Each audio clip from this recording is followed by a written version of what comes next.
Good morning students, कैसे हैं आप। पहला वीडियो आपने देखा होगा बिजनेस स्टडी का। राजस्थान माध्यमिक शिक्षा बोर्ड की क्लास 12th में हमने चैप्टर नंबर 1 स्टार्ट किया था और चैप्टर नंबर 1 में हमने जो है प्रबंध की अर्थ की बात की थी। ये अर्थ अपन ने पढ़ा था अच्छे से और आपने समझा भी होगा इसको। इसके बाद में अपन ने प्रबंध की परिभाषाएं पढ़ी थी और प्रबंध की परिभाषाएं आपने याद भी की होंगी। इसके बाद में हमने बात की थी प्रबंध की विशेषताओं के बारे में भी अपन ने अच्छे से अध्ययन किया था और एक एक चीज़ आपको समझाई थी और इनको हमने विस्तार से भी पढ़ा था। एक एक की डिटेल अपन ने देखी थी। पिछला वीडियो आप प्लेलिस्ट में जाकर देख सकते हैं। और आज जो हम स्टार्ट करने जा रहे हैं वो नया टॉपिक स्टार्ट करने जा रहे हैं। आज का हमारा टॉपिक है प्रबंध के उद्देश्य, ऑब्जेक्टिव ऑफ मैनेजमेंट। तो देखिए, प्रबंधक कुछ उद्देश्यों को पूरा करने के लिए कार्य करता है। प्रबंधक कुछ उद्देश्यों को पूरा करने के लिए कार्य करता है, अर्थात प्रबंध एक क्रिया है और प्रत्येक क्रिया का अपना उद्देश्य होता है। उद्देश्य किसी भी व्यवसाय के अपेक्षित परिणाम होते हैं, यानी कि किसी भी व्यवसाय को क्यों किया जाए उसका कोई ना कोई तो उद्देश्य होता ही है। तो उद्देश्य जो है किसी भी व्यवसाय के लिए वो अपेक्षित परिणाम होते हैं जिन्हें हम प्राप्त करना चाहते हैं। इस प्रकार प्रबंध के भी कुछ उद्देश्य होते हैं। प्रबंध को इन सभी उद्देश्यों को प्रभावी ढंग एवं दक्षता से प्राप्त करना होता है। प्रबंध विस्तृत क्रियाओं का समूह होता है, अतः इसके उद्देश्य भी विस्तृत होते हैं, जिन्हें मुख्य रूप से निम्न 4 वर्गों में बांटा गया है। जी हाँ बच्चों, जो प्रबंध के उद्देश्य हैं उन्हें हमने 4 भागों में बांटा है।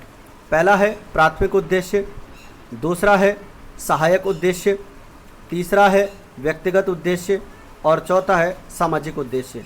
ये होते हैं प्रबंध के उद्देश्य। चलिए अब इनके बारे में विस्तार से डिटेल में अध्ययन करते हैं। सबसे पहला है प्राथमिक उद्देश्य। प्रबंध संगठन के लिए उद्देश्यों के निर्धारण और उनको पूरा करने के लिए उत्तरदायी होता है। प्रबंध जो होता है वो जो संगठन है यानी व्यवसाय है उसके लिए उद्देश्यों का निर्धारण और उनको पूरा करने के लिए उत्तरदायी होता है। ये सारा काम मैनेजमेंट का होता है। प्रबंध का प्राथमिक उद्देश्य होता है किसी उपक्रम से संबंधित विभिन्न पक्षों की आकांक्षाओं को संतुष्टि प्रदान करना।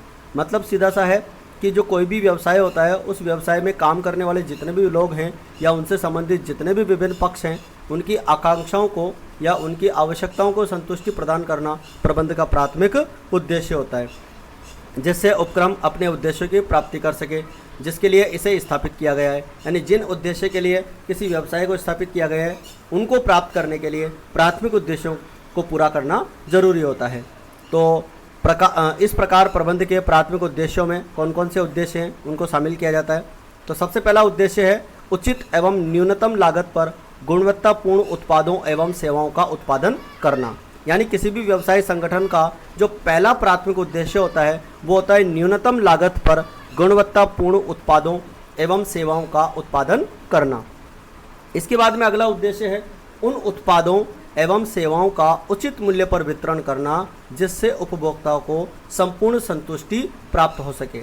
यानी कि ऐसे उत्पाद या सेवाओं का उचित मूल्य पर वितरण करना है जिससे उपभोक्ताओं को संपूर्ण संतुष्टि प्राप्त हो सके। यानी जो भी उत्पाद या जो भी सेवाएं किसी व्यवसाय के द्वारा वितरित की जा रही हैं वो उचित मूल्य पर होनी चाहिए। इसके बाद में है उपक्रम में उत्पादन के सभी संसाधनों को उचित पारिश्रमिक प्रदान करना चाहिए। अपने को पता है उत्पादन के जो साधन होते हैं भूमि, पूंजी, श्रम, साहस, उनको जो उनका उचित पारिश्रमिक दिया जाता है वो पारिश्रमिक उचित होना चाहिए। इसके बाद में उपक्रम को उचित मात्रा में लाभार्जन करना। किसी व्यवसाय को लाभ कमाने की जो उद्देश्य होता है वो भी उस व्यवसाय का प्राथमिक उद्देश्य में आता है। इसके बाद में बात करते हैं बच्चों सहायक उद्देश्य के बारे में। प्राथमिक उद्देश्यों की प्राप्ति में सहायक उद्देश्य महत्वपूर्ण सहायक की भूमिका निभाते हैं। यानी प्राथमिक उद्देश्यों को अगर प्राप्त करना है तो उसके लिए साथ में सहायक उद्देश्यों को भी पूरा करना होता है। सहायक उद्देश्य किसी भी उपक्रम की आंतरिक कार्यप्रणाली से संबंधित होते हैं। यानी किसी व्यवसाय के अंदर जो काम करने वाले लोग हैं, जो अंदर की जो संसाधन हैं उनसे संबंधित होते हैं सहायक उद्देश्य, जिससे कार्य निष्पादन में यथोचित कुशलता प्राप्त की जा सके।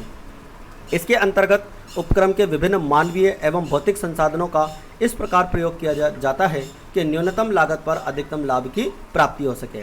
यानी कि उपक्रम के विभिन्न मानवीय और भौतिक संसाधनों में तालमेल इस प्रकार से बैठाया जाता है, समन्वय इस प्रकार से बैठाया जाता है, उनका प्रयोग इस प्रकार से किया जाता है जिससे न्यूनतम लागत पर ज़्यादा से ज़्यादा लाभ प्राप्त हो सके। और प्रबंध के सहायक उद्देश्यों में कौन कौन से आते हैं, तो देखिए, सबसे पहला उद्देश्य होता है मानवीय एवं भौतिक संसाधनों का उपयोग अधिकतम किया जा सकता है। यानी कि मानवीय और भौतिक संसाधनों का उपयोग क्या होना चाहिए, ज़्यादा से ज़्यादा होना चाहिए। विभिन्न संसाधनों में गुणवत्ता उत्पन्न करना, यानी जो भी संसाधन उपयोग किए जा रहे हैं किसी व्यवसाय के लिए, उनमें क्वालिटी इंप्रूव करने का काम जो होता है वो भी प्रबंध का एक सहायक उद्देश्य होता है। क्वालिटी इंप्रूव का मतलब होता है गुणवत्ता में सुधार करना।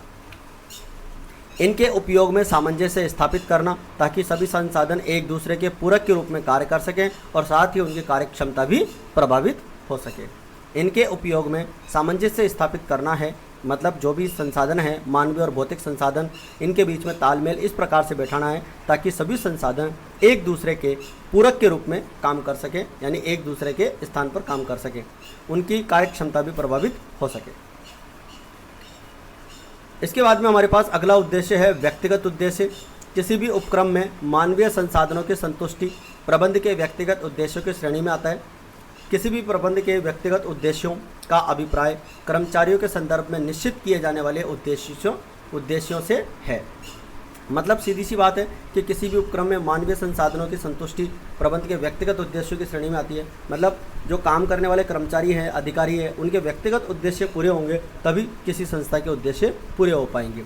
तो कर्मचारी वर्ग कंपनी का विवेकशील एवं संवेदनशील संसाधन होता है। अतः प्रबंध का उद्देश्य मानवीय संसाधन वर्ग, यानी किसी व्यवसाय में जो मानवीय संसाधन काम कर रहे हैं, उद्यमी, प्रबंधक और अन्य कर्मचारी, उनकी आकांक्षाओं को पूरा करना जरूरी होता है। यानी कि ये जो मानवीय संसाधन हैं, इनकी आवश्यकताएं अगर पूरी नहीं होंगी तो वह व्यवसाय के लिए ठीक प्रकार से काम नहीं कर पाएंगे। इसके लिए उपक्रम में ऐसा वातावरण एवं कार्यप्रणाली विकसित की जानी चाहिए जिससे सभी मानवीय संसाधनों को संतुष्टि प्राप्त हो सके। मतलब किसी व्यवसाय के द्वारा एक ऐसा एनवायरनमेंट, एक ऐसी कार्यप्रणाली विकसित की जानी चाहिए जिसमें सभी मानवीय संसाधनों को संतुष्टि भी प्राप्त हो और वो अपनी पूर्ण क्षमता और दक्षता से कार्य कर सके। मानवीय संसाधन के संबंध में प्रबंध के मुख्य व्यक्तिगत उद्देश्य इस प्रकार से हैं। कौन कौन से व्यक्तिगत उद्देश्य हैं? पहला उद्देश्य है उचित पारिश्रमिक देना, यानी कि उनकी आवश्यकताओं की अगर पूर्ति करनी है तो सबसे पहला उद्देश्य उचित पारिश्रमिक उनको देना पड़ेगा। इसके बाद में स्वच्छ वातावरण उपलब्ध कराना, यानी कि जो कर्मचारी वर्ग काम कर रहा है उनको स्वच्छ वातावरण उपलब्ध कराना आवश्यक होता है।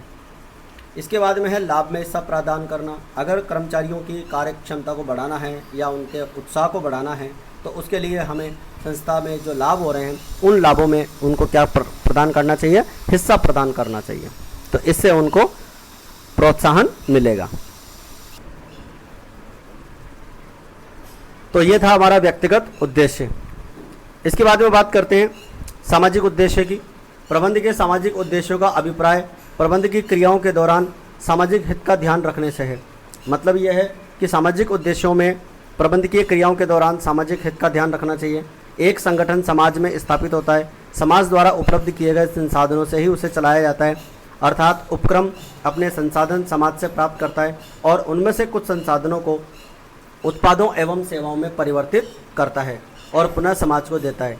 इस प्रक्रिया में सामाजिक उद्देश्य निहित होता है। इन उद्देश्यों में समाज के विभिन्न संसाधनों का विकास एवं उनका समुचित उपयोग, समाज के प्रत्येक घटक की इच्छा पूर्ति आदि सम्मिलित है।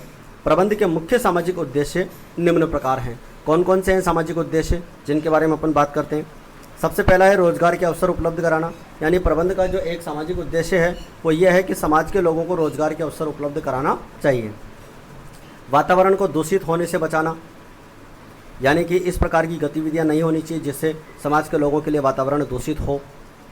जीवन स्तर के सुधार में योगदान देना, यानी जो जीवन स्तर है लोगों का, उनके सुधार में योगदान देने का कार्य भी जो है प्रबंध का होता है।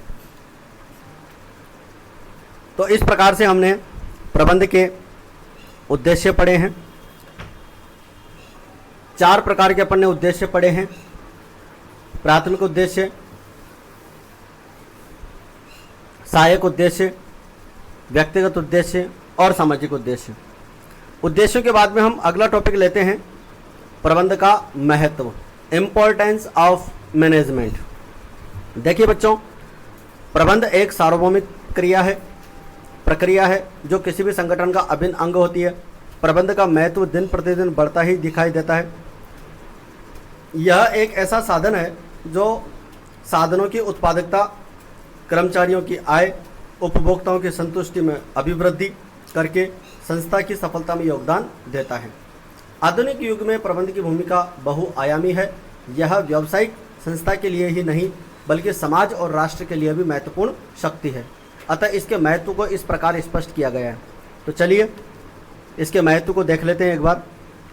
सबसे पहला महत्व है प्रतिस्पर्धा का सामना करना, यानी कि प्रबंध की सहायता से कंपटीशन का सामना किया जा सकता है, प्रतिस्पर्धा का सामना किया जा सकता है, संसाधनों का विकास किया जा सकता है, संसाधनों को ज़्यादा से ज़्यादा उपयोग में लेकर उनका विकास किया जा सकता है, संसाधनों का समुचित उपयोग किया जा सकता है। प्रबंध की सहायता से मैनेज करके संसाधनों को समुचित प्रकार से उपयोग किया जा सकता है। नव प्रवर्तन एवं उसका उपयोग किया जा सकता है। नए नए विचार, नई नई तकनीकें, नए आइडियाज़ डेवलप किए जाते हैं और उनका उपयोग किया जाता है।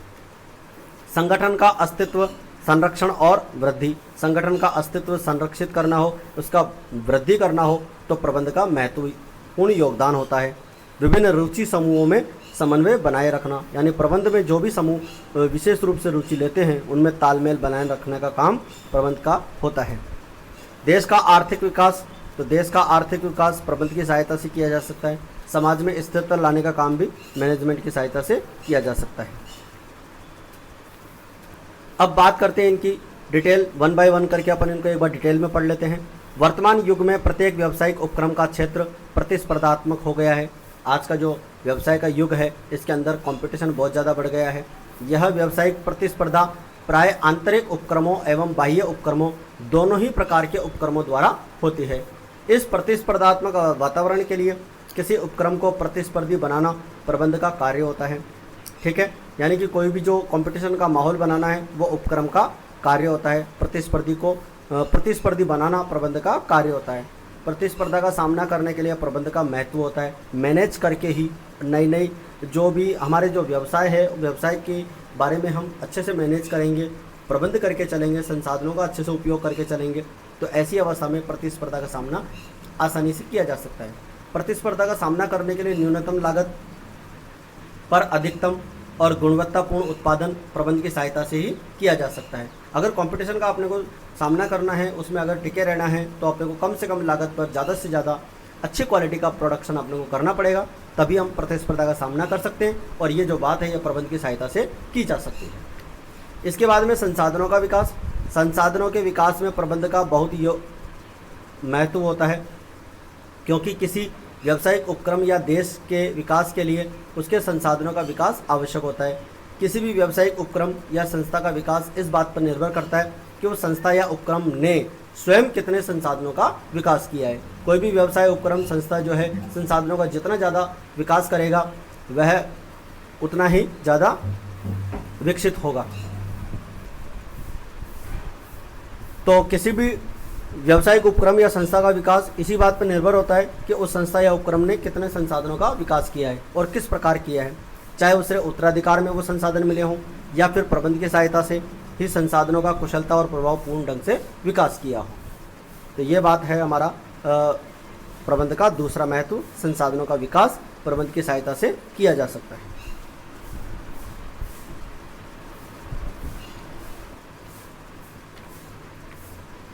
इसके बाद में बात करते हैं अगला महत्व का बिंदु, संसाधनों का समुचित उपयोग।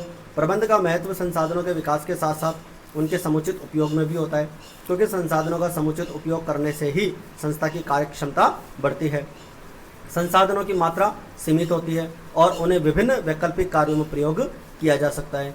इसलिए प्रबंध की सहायता से संसाधनों का कुशलतापूर्वक प्रयोग उन कार्यों में किया जाता है जहां उनका योगदान सबसे अधिक होता है। अतः प्रबंध उचित संसाधन का उचित व प्रभावपूर्ण प्रयोग करने में महत्वपूर्ण योगदान देता है। तो यह था हमारा संसाधनों का समुचित उपयोग का बिंदु। इसके बाद में नव प्रवर्तन एवं उसका उपयोग। वर्तमान युग में किसी भी व्यावसायिक उपक्रम या संस्था के बहुमुखी विकास के लिए नव प्रवर्तन और उसका उपयोग आवश्यक होता जा रहा है। नव प्रवर्तन का अभिप्राय होता है किसी नई वस्तु का उत्पादन करना, किसी वस्तु में परिवर्तन करके उसे अधिक उपयोगी बनाना, विपणन और वितरण के नए प्रकार ढूंढना, ये सारी बातें जो होती है नव प्रवर्तन की होती है। इस प्रकार नव प्रवर्तन का उद्देश्य मुख्य रूप से ग्राहकों को अधिकतम संतुष्टि प्रदान करते हुए संस्था को अधिकतम लाभ प्राप्त करना होता है और नव प्रवर्तन की यह सभी क्रियाएं प्रबंध की सहायता से संपन्न की जा सकती हैं। तो बच्चों आपको समझ में आ रहा होगा, संसाधनों का समुचित उपयोग हो गया और नव प्रवर्तन और उसका उपयोग हो गया। 4 महत्व के बिंदु हमारे कंप्लीट हो चुके हैं। इसके बाद में बात करते हैं अगला, संगठन का अस्तित्व, संरक्षण और वृद्धि। किसी भी व्यावसायिक उपक्रम का प्रबंध उस संगठन का अस्तित्व, संरक्षण और वृद्धि में महत्वपूर्ण योगदान देता है। यानी किसी भी व्यवसाय का अस्तित्व बनाए रखना हो, उसको संरक्षित करना हो या उसका वृद्धि विस्तार करना हो तो उसमें प्रबंध का महत्वपूर्ण योगदान होता है। क्योंकि किसी व्यावसायिक संगठन के मुख्य 3 उद्देश्य होते हैं, अस्तित्व, संरक्षण, वृद्धि और लाभप्रदता। यानी कोई भी व्यवसाय जो होता है मुख्य रूप से इन्हीं 3 उद्देश्यों के लिए स्थापित होता है। एक तो उसका अस्तित्व संरक्षित हो, एक उसकी वृद्धि होनी चाहिए और उसकी एक लाभप्रदता, मतलब वो लाभ प्रदान करने वाला होना चाहिए, यानी व्यवसाय के अंदर लाभ होना चाहिए। तीनों उद्देश्य एक दूसरे पर परस्पर निर्भर होते हैं। किसी संगठन की वृद्धि के लिए उसका अस्तित्व आवश्यक होता है और दीर्घकालीन अस्तित्व के लिए लाभप्रदता आवश्यक है। प्रबंध किसी संगठन के विभिन्न आवकों जैसे कच्चा माल, ईंधन तथा अन्य सामग्री और विभिन्न परिवर्तित उत्पादों एवं सेवाओं में समुचित सामंजस्य स्थापित करके संगठन के अस्तित्व और वृद्धि को सुनिश्चित करता है। तो इस प्रकार से जो प्रबंध होता है वह संगठन का अस्तित्व, संरक्षण और वृद्धि का कार्य करता है। विभिन्न रुचि समूहों में समन्वय। एक व्यावसायिक संस्था में स्वामी, कर्मचारी, ग्राहक, आपूर्तिकर्ता, वित्तीय संस्थान, निवेशक, सरकार एवं समाज आदि रुचि समूह होते हैं जो संस्था या संगठन से अलग अलग अपेक्षाएं रखते हैं। ऐसी अवस्था में प्रबंध संगठन से संबंधित समूहों की अपेक्षा में समन्वय स्थापित करता है ताकि प्रत्येक समूह की अपेक्षाएं उसके योगदान के बराबर हो। तो विभिन्न जो रुचि समूह होते हैं जो व्यवसाय के अंदर रुचि लेते हैं उनमें अगर तालमेल बनाए रखना है तो यह काम किसका होता है? मैनेजमेंट का होता है, प्रबंध का होता है। तो हम कह सकते हैं कि विभिन्न रुचि समूहों में समन्वय बनाने में प्रबंध का महत्वपूर्ण योगदान होता है। देखिए बच्चों, अगला पॉइंट है हमारा देश का आर्थिक विकास। किसी देश का आर्थिक विकास तभी संभव है जब उस देश के किसी उद्योग में प्रतिस्पर्धी योग्यता हो। यानी कि कोई भी जो उद्योग है, कोई भी जो व्यवसाय है उसमें कंपटीशन में काम करने की जो है क्षमता होनी चाहिए। उद्योग की प्रतिस्पर्धी योग्यता मुख्य रूप से 4 कारकों पर निर्भर करती है। तो देखिए वो 4 कारक कौन कौन से हैं। पहला कारक है संसाधनों की स्थिति। संसाधनों की स्थिति देश के आर्थिक विकास पर बहुत महत्वपूर्ण योगदान करती है। उत्पादों और सेवाओं की मांग की स्थिति, यानी किसी व्यवसाय के द्वारा जो भी उत्पाद या सेवाएं उत्पादित की जा रही है उनकी मांग की स्थिति कैसी है। संबंधित एवं सहायक उद्योगों की स्थिति कैसी है। विभिन्न संगठनों के बीच प्रतिस्पर्धा कैसी है, यानी व्यवसाय के अंदर जो विभिन्न संगठन हैं उनके बीच में कंपटीशन किस प्रकार का है। तो ये बातें हैं देश का आर्थिक विकास प्रभावित करने के लिए एक उद्योग के अंदर प्रतिस्पर्धी योग्यता में मुख्य रूप से ये 4 कारक होने चाहिए। इसके बाद में यदि ये सभी कारक अनुकूल होते हैं तो देश का विकास तीव्र गति से होता है। भारत में उद्योगों में प्रतिस्पर्धी योग्यता के पहले 2 कारक तो विद्यमान होते हैं, यानी संसाधनों की स्थिति और उत्पादों और सेवाओं की मांग की स्थिति तो ठीक है, परंतु संबंधित एवं सहायक उद्योगों की स्थिति और विभिन्न संगठनों के बीच प्रतिस्पर्धा का अभाव पाया जाता है। यानी दोनों पॉइंट्स जो है संस्था के अंदर विद्यमान नहीं होते हैं। इसलिए प्रबंध की सहायता देश के विकास के लिए प्रबंध का स्थानीय संगठन को प्रभावी बनाना आवश्यक है। यानी कि देश के विकास के लिए प्रबंध का स्थानीय संगठनों को क्या करना चाहिए? प्रभावी बनाना चाहिए। और यह काम किसकी सहायता से किया जा सकता है? प्रबंध की सहायता से किया जा सकता है। देखिए बच्चों, इसके बाद में है हमारा अगला पॉइंट समाज में स्थिरता। किसी समाज की सामाजिक व्यवस्था में स्थिरता लाने में महत्वपूर्ण का प्रबंध का जो है महत्वपूर्ण योगदान होता है। जब कभी किसी नए उत्पाद का आविष्कार होता है या नई तकनीक का विकास होता है तो इस परिवर्तन को समाज धीरे धीरे ग्रहण करता है। इस प्रक्रिया में समाज अपने पुराने परंपरागत तरीकों के स्थान पर परिवर्तित तरीकों को अपनाता है, जिससे समाज में निरंतरता बनी रहती है। यदि ये परिवर्तन तेज गति से किए जाएं तो निरंतरता के अभाव में समाज में विरोधाभास या विखंडन प्रारंभ हो जाता है। इस विखंडन या विरोधाभास के परिणाम से समाज को बचाने में प्रबंध महत्वपूर्ण योगदान देता है। तो देखिए, सीधी सी बात है, किसी भी समाज की सामाजिक व्यवस्था में स्थिरता लाने का जो काम होता है वो प्रबंध का ही होता है। जब भी कोई नया प्रोडक्ट आविष्कार होता है, नई टेक्नोलॉजी मार्केट में आती है, तो उस परिवर्तन को समाज धीरे धीरे ग्रहण करता है और इस प्रक्रिया में समाज अपने पुराने परंपरागत तरीकों के स्थान पर परिवर्तित तरीकों को अपनाता है, जिससे समाज में निरंतरता बनी रहती है। लेकिन ये जो परिवर्तन होता है वो धीरे धीरे होता है। अगर ये परिवर्तन तेज गति से होगा तो ऐसी कंडीशन में समाज में विरोधाभास या विखंडन प्रारंभ हो जाएगा। तो ये थे बच्चों अपने प्रबंध के महत्व। आज के 2 टॉपिक अपन ने पढ़े हैं और अगली जो क्लास होगी उसमें हम प्रबंध की प्रकृति के बारे में बात करेंगे। ठीक है, तो काफ़ी आज की वीडियो में इतना।